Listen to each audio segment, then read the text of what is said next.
हम इंसान अक्सर उजाले की खूबसूरती पर मोहित हो जाते हैं, लेकिन हम भूल जाते हैं कि हर उजाले के पीछे एक गहरा, काला साया होता है। मसूरी, पहाड़ों की रानी, जहां की हवाओं में रोमांस है, जहां के बादलों में सुकून है। लेकिन इसी शहर के बाहरी इलाके में, आबादी से दूर, एक ऐसी जगह है जहां हवाएं गाती नहीं, बल्कि रोती हैं। लांबी देहर माइंस, चूना पत्थर की वो खदानें, जहां 1990 के दशक में 50,000 मजदूरों ने अपनी जान गंवाई थी। गलत खनन तरीकों की वजह से उनके फेफड़े पत्थर बन गए थे। वे खून की उल्टियां करते हुए तड़प तड़प कर मरे थे।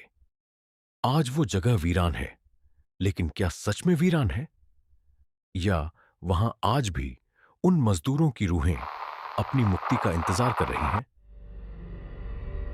यह कहानी है 18 नवंबर 2023 की। तीन दोस्त, समीर, रचित और तान्या, दिल्ली से मसूरी के लिए निकले थे। वे रोमांच के प्यासे थे, लेकिन उन्हें नहीं पता था कि जिस प्यास को बुझाने वे जा रहे हैं वो खून मांगती है। शाम के 7 बज चुके थे जब उनकी थार गाड़ी मसूरी के लाइब्रेरी चौक से आगे बढ़ी। उनका गंतव्य था लांबी देहर माइंस। समीर गाड़ी चला रहा था, रचित बगल में बैठा जीपीएस सेट कर रहा था और तान्या पीछे बैठी अपने कैमरे के लेंस साफ कर रही थी। रास्ते में शहर की रोशनी पीछे छूटती गई और अंधेरा गहराता गया। उन्होंने एक छोटे से पुराने ढाबे पर गाड़ी रोकी। ढाबा मालिक, एक 70 साल का गढ़वाली बुजुर्ग, अपनी दुकान बढ़ा रहा था। काका, 2 चाय मिलेगी? बूढ़े ने ऊपर देखा। उसकी आंखों में एक अजीब सी चिंता थी। दुकानदार ने कहा, दुकान बंद कर रहा हूं बेटा, तुम लोग कहां जा रहे हो इस वक्त? रचित ने हंसते हुए कहा, हम लांबी देहर माइंस जा रहे हैं काका। सुना है वहां रात को भूतों की महफिल जमती है। बूढ़े का हाथ रुक गया। उसने केतली जोर से रखी और बोला, वापस मुड़ जाओ, वो जगह इंसानों के लिए नहीं है। वहां की हवा जहरीली है। जो आवाजें तुम्हें बुलाएंगी वो तुम्हारे अपनों की नहीं होंगी। तभी तान्या ने उत्सुकता से पूछा, क्या सच में वहां कोई डायन है?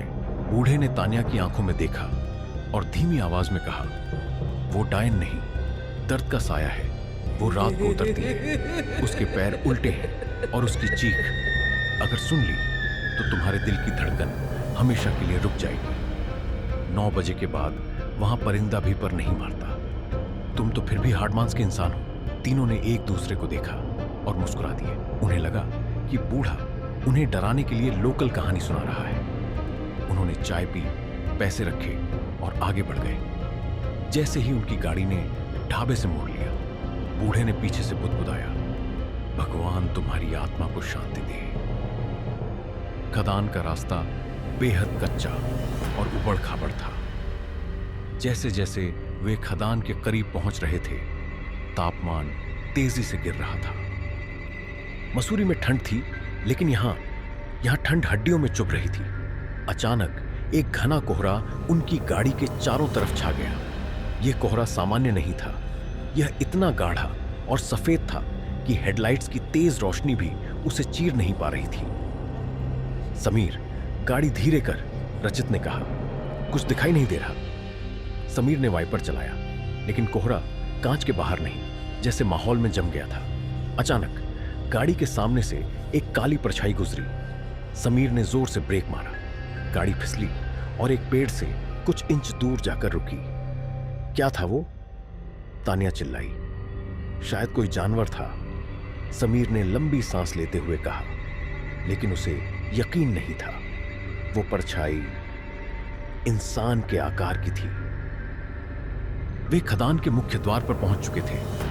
यह एक लोहे का जंग खाया हुआ गेट था जो आधा खुला था।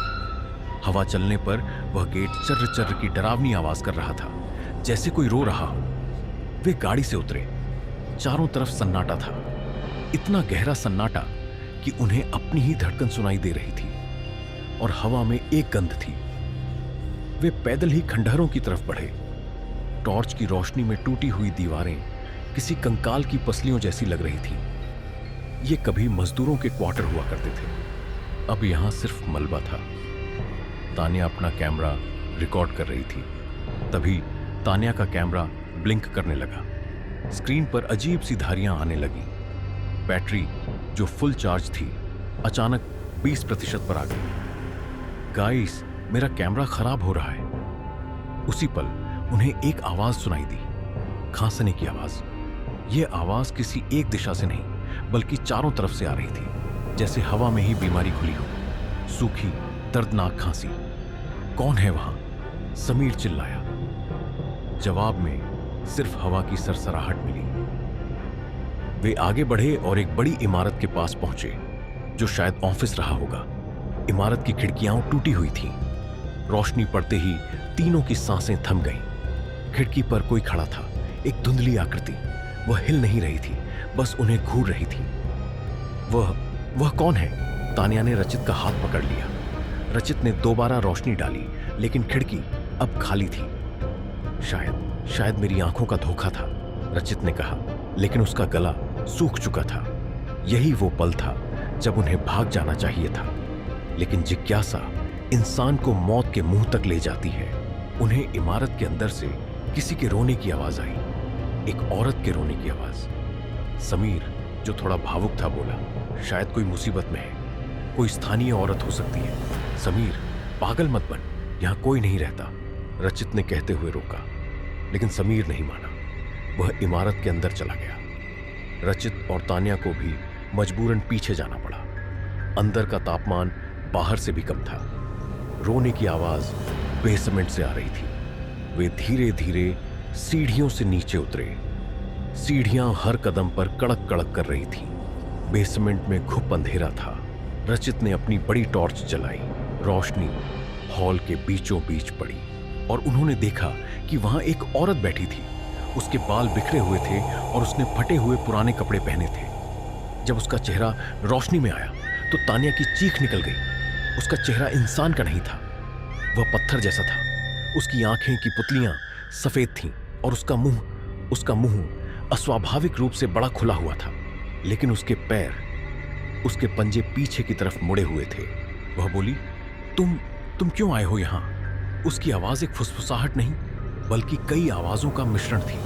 और फिर उसने चीखना शुरू किया। वह चीख इतनी तेज और तीखी थी कि बेसमेंट के कांच टूट गए। रचित के हाथ से टॉर्च गिर गई। उनके कानों में असहनीय दर्द होने लगा। भागो, समीर चिल्लाया। वे तीनों सीढ़ियों की तरफ भागे, लेकिन सीढ़ियां अब वैसी नहीं थीं। वे लंबी होती जा रही थीं। यह एक भ्रमजाल था। पीछे से वह औरत, वो डायन, हवा में तैरते हुए आ रही थी। उसके हाथ लंबे होकर उनकी तरफ बढ़ रहे थे। मुझे मेरे फेफड़े वापस दो, मुझे सांस चाहिए, वह चिल्ला रही थी। वे किसी तरह बाहर की खुली हवा में आए, लेकिन बाहर का नजारा और भी भयानक था। जिन पेड़ों को उन्होंने खाली देखा था, अब उन पर, हर पेड़ पर मजदूरों की लाशें लटकी हुई थीं। हजारों लाशें। वे हवा में झूल रही थीं और उनकी सूखी पथराई आंखें इन तीनों दोस्तों को देख रही थीं। वे सब एक साथ खांस रहे थे। पूरा जंगल खांसी की आवाज से गूंज रहा था। गाड़ी की तरफ भागो, रचित चिल्लाया। वे कीचड़, झाड़ियों और पत्थरों पर गिरते पड़ते अपनी थार की तरफ भागे। तान्या का कैमरा कहीं गिर गया। रचित का भी फोन गिर गया। वह डायन गाड़ी के बाहर थी। वह तान्या को देखकर मुस्कुरा रही थी, एक ऐसी मुस्कान जिसमें सिर्फ द्वेष था। उसने अपना हाथ उठाया और कांच पर मारा। समीर ने बिना देखे एक्सीलेटर दबाया और गाड़ी वहां से रॉकेट की तरह निकली। उन्होंने पीछे मुड़कर देखने की हिम्मत नहीं की। वे पागलों की तरह गाड़ी चलाते रहे जब तक कि वे मसूरी के मुख्य बाजार की रोशनी तक नहीं पहुंच गए। वहां पहुंचकर समीर ने गाड़ी रोकी। तीनों के शरीर पसीने से भीगे हुए थे। तान्या फूट फूट कर रो रही थी। जब वे थोड़ा शांत हुए तो उन्होंने देखा कि गाड़ी की छत पर और खिड़कियों पर सैकड़ों छोटे छोटे हाथों के निशान थे।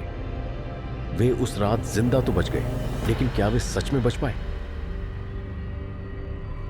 लांबी देहर माइंस आज भी वही है, अपनी खामोशी ओढ़े। सरकार ने वहां चेतावनी के बोर्ड लगा रखे हैं, लेकिन रोमांच के शौकीन लोग आज भी वहां जाते हैं। कुछ वापस आते हैं, कुछ नहीं। तो दोस्तों, यह थी एक सच्ची घटना। मेरी आपको यही सलाह है, प्रकृति के कुछ रहस्यों को रहस्य ही रहने दें। हर दरवाजे के पीछे खजाना नहीं होता। कुछ दरवाजों के पीछे सिर्फ मौत और कभी न खत्म होने वाला इंतजार होता है।